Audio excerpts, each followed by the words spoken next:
Hello, my name is Birke Beahr, and I'm 11 years old. I came here today to talk about what's wrong with our food system. First of all, I would like to say that I'm really amazed at how easily kids are led to believe all the marketing and advertising on TV, at public schools, and pretty much everywhere else you look. It seems to me like corporations are always trying to get kids, like me, to get their parents to buy stuff that really isn't good for us or the planet. Little kids especially are attracted by colorful packaging and plastic toys. I must admit, I used to be one of them. I also used to think that all of our food came from these happy little farms where pigs rolled in mud and cows grazed on grass all day. What I discovered was this is not true. I began to look into this stuff on the internet, in books, and in documentary films, in my travels with my family. I discovered the dark side of the industrialized food system. First, there's genetically engineered seeds and organisms. That is when a seed is manipulated in a laboratory to do something not intended by nature, like taking the DNA of a fish and putting it into the DNA of a tomato. Yuck. Don't get me wrong. I like fish and tomatoes, but this is just creepy. The seeds are then planted, then grown. The food they produce have been proven to cause cancer and other problems in lab animals.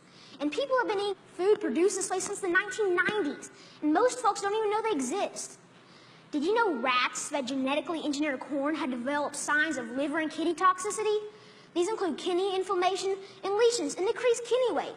Yet almost all the corn we eat has been altered genetically in some way. And let me tell you, corn isn't everything. And don't even get me started on the confined animal feeding operations called CAFOs.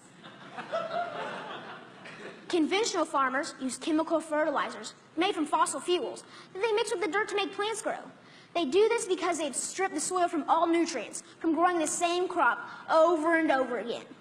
Next, more harmful chemicals are sprayed on fruits and vegetables, like pesticides and herbicides, to kill weeds and bugs.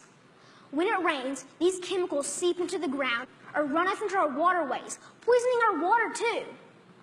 Then they irradiate our food, trying to make it last longer, so it can travel thousands of miles from where it's grown to the supermarkets. So I asked myself, how can I change? How can I change these things? This is what I found out. I discovered that there's a movement for a better way. Now, a while back, I wanted to be an NFL football player. I decided that I'd rather be an organic farmer instead. That way...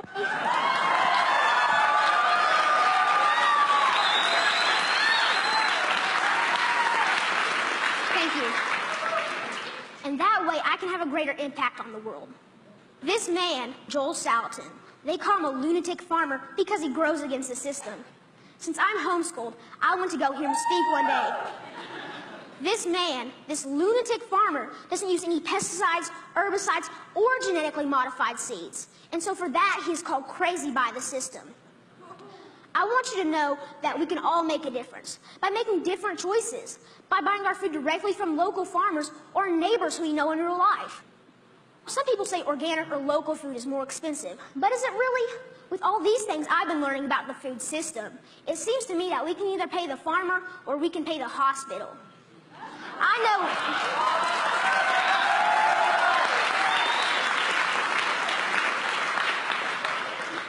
know definitely which one I would choose. I want you to know that there are farmers out there, like Bill Keener and Sequatchie Coast Farms in Tennessee, whose cows do eat grass and whose pigs do roll in the mud, just like I thought. Sometimes I go to Bill's farm and volunteer so I can see up close and personal where the meat I eat comes from.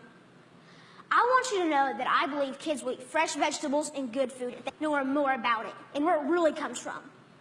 I want you to know that there are farmers markets in every community popping up. I want you to know that me and my brother and sister actually like eating baked kale chips. I try to share this everywhere I go. Not too long ago, my uncle said that he offered my 6-year-old cousin cereal. He asked if he wanted organic toasted O's or the sugar-coated flakes. You know, the one with the big striped cartoon character on the front. My little cousin told his dad that he would rather have the organic toasted O cereal because Birke said he shouldn't eat sparkly cereal. And that, my friends, is how we can make a difference, one kid at a time. So next time you're at the grocery store, think local. Choose organic, know your farm, and know your food. Thank you.